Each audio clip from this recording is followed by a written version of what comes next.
Bonjour, bienvenue sur Lueur. Aujourd'hui, j'aimerais vous parler d'un assez vieux film sorti en 1982, The Dark Crystal. Une série récente en a été tirée et est visible sur Netflix. Mais ici, je veux vous parler du film de cinéma. The Dark Crystal est un film de fantasy américain réalisé par Jim Henson et Frank Oz, deux des marionnettistes les plus doués du monde. Jim Henson est le créateur du fameux Muppet Show et Frank Oz, au nom prédestiné, est celui qui, entre autres, se cache derrière la créature de Yoda qu'il a créée et animée dans plusieurs épisodes de Star Wars. Frank Oz, de son vrai nom Frank Osnowitz, était le fils d'un marionnettiste juif de la ville d'Anvers, en Belgique. Au début des années 40, sa famille avait fui devant l'avancée des nazis et enterré à la hâte une marionnette de Hitler dans le jardin familial, marionnette qui avait été sculptée par le père de Frank. Frank Oz l'a récupérée après la guerre. Elle est visible aujourd'hui au musée contemporain juif de San Francisco. Ceci de manière à faire un lien avec la présentation d'il y a 2 semaines, car ce dont nous allons parler aujourd'hui est du traitement de l'ombre dans ce film de marionnettes fascinant, sorti dans les années 80. L'univers visuel de Dark Crystal est largement façonné par le talent de l'illustrateur Brian Froud, créant un monde enchanteur où chaque détail prend vie. Ce qui rend ce film unique, c'est que tous les personnages et créatures sont entièrement animés à l'aide de marionnettes, apportant une dimension magique et authentique à l'écran. À sa sortie, le film a suscité des avis partagés, les critiques se concentrant principalement sur son scénario, tandis que les effets spéciaux ont été salués.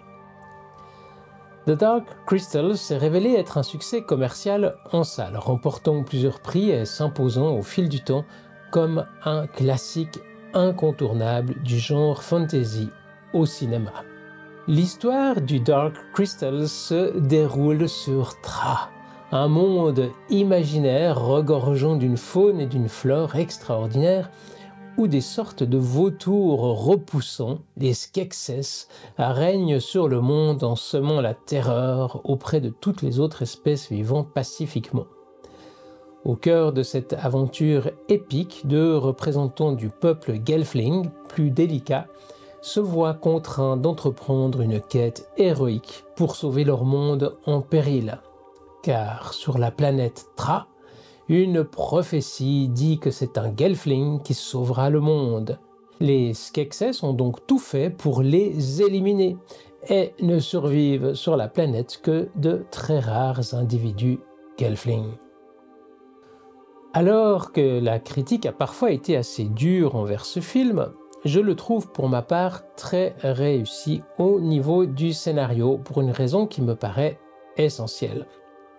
C'est en effet un des trop rares films destinés aux enfants où la question de l'ombre est abordée dans sa complexité.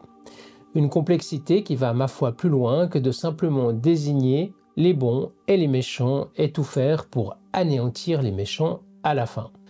Non, ici nous avons un héros, un jeune Gelfling, sur lequel pèse la lourde responsabilité de libérer et de sauver le monde où il vit, selon la prophétie écrite. Le jeune Gelfling quitte la tribu des sages mystiques qu'il avait recueillis au temps des grandes rafles contre les Gelflings, pour enfin réaliser la prophétie.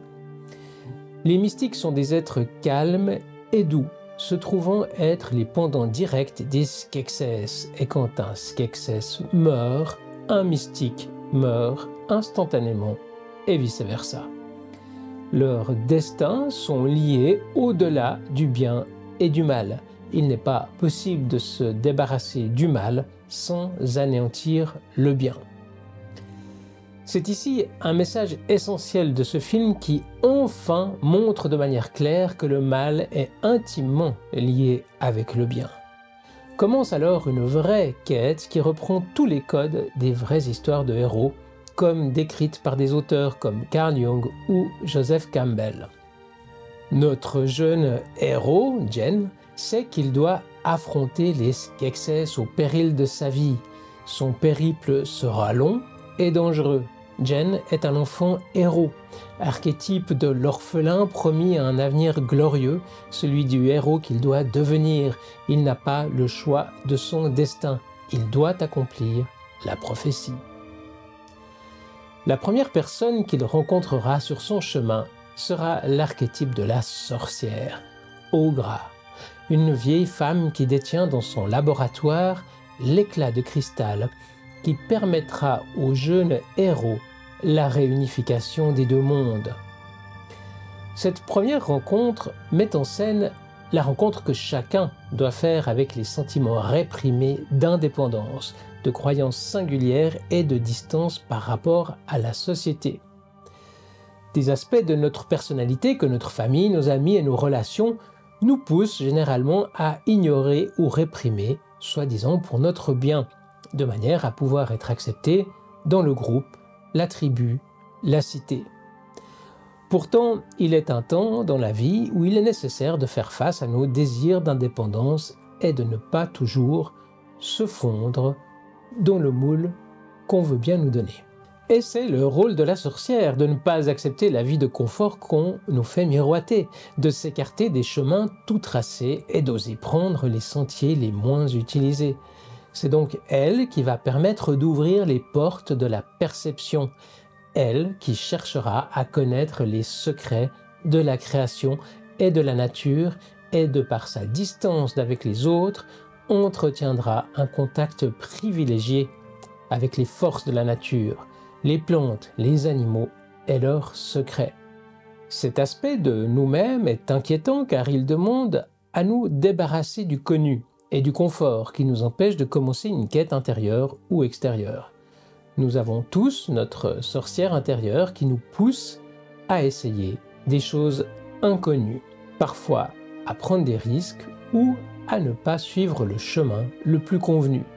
Donc, quand nous croisons une sorcière dans un rêve ou une vieille femme pleine de sagesse et légèrement inquiétante, il est bon de se poser la question: quelle partie de nous-mêmes cherche à s'exprimer de manière non conventionnelle?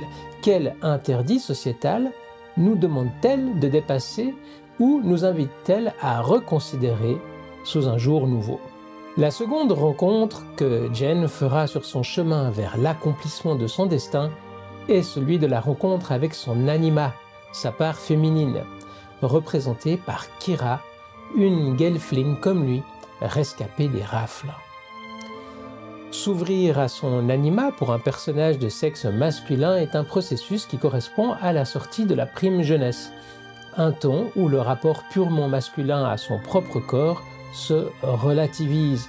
Le garçon ou le jeune homme devient homme plus mûr et commence à accepter sa part féminine. Il se distancie d'un rapport de force et de bravoure qu'il entretenait jusqu'ici avec lui-même grâce à la puissance de son corps sorti de l'enfance. Cette rencontre avec le féminin ouvre la possibilité d'un rapport plus intime avec soi-même. L'homme peut accepter des éléments de lui-même plus intuitifs et plus créatifs sans devoir toujours se référer à son pouvoir physique. Bien entendu, il y a beaucoup plus d'étapes dans l'acceptation de sa féminité, mais il s'agit ici d'un survol rapide. Kira, la jeune gelfling, va surprendre Jen à plusieurs reprises en trouvant des solutions aux problèmes auxquels ils vont faire face, grâce à des dons qui sont inconnus du jeune garçon. Une ligne de dialogue est à cet effet très efficace et drôle quand les deux gelflings sont poussés dans un précipice. Kira déploie ses ailes et sauve son compagnon Jen. Ce dernier s'étonne alors de voir sa jeune compagne de route avoir des ailes et lui dit « Mais je n'ai pas d'ailes, moi !» Et elle de répondre « C'est normal, tu es un garçon. » Les deux héros, la part féminine et la part masculine, arrivent au palais des forces du mal où ils vont pouvoir réunir l'éclat de cristal trouvé chez la sorcière avec le cristal principal détenu par les Skeksis, alors que les mystiques qui avaient recueilli Jen arrivent eux aussi au palais, et lors de la réunification du cristal, les mystiques fusionnent avec les Skeksis pour ne former plus qu'une seule entité unifiée. Et c'est ici la grande force de ce film, car c'est une des rares fois où un peu de complexité est offerte aux enfants au travers du cinéma. Les forces du mal ne sont pas vaincues, les forces du bien ne triomphent pas, elles s'unissent avec les forces du mal pour devenir une entité plus complète et plus complexe. C'est évidemment vers ce genre de but que nous devrions être amenés à nous diriger, et c'est une voie plus juste, mais surtout plus réaliste, que le simple anéantissement du mal qui est constamment proposé comme solution ultime aux enfants. L'anéantissement du mal ne veut rien dire, car le mal réside en nous, dans notre part d'ombre, toujours prêt à se manifester, et ce n'est qu'en apprenant à le connaître que nous pouvons espérer le dépasser. Voilà un film à rien inquiétant pour les enfants, ayant sa part d'ombre assumée, mais ayant très bien vieilli malgré quelques scènes qui font bien leur âge. Mais c'est un tel chef-d'œuvre, une somme de travail tellement phénoménale quand on voit le soin apporté à chaque détail de ce monde imaginaire où chaque animal, chaque plante, chaque être de cette planète est une marionnette animée avec une finesse et avec un talent d'acteur rarement vu. C'est un bijou unique en son genre, empreint d'une rare poésie et faite à une époque où Yoda était encore une marionnette et où l'image de synthèse vivait encore sa préhistoire. Voilà, merci de m'avoir suivi jusqu'ici, à la prochaine. Ciao.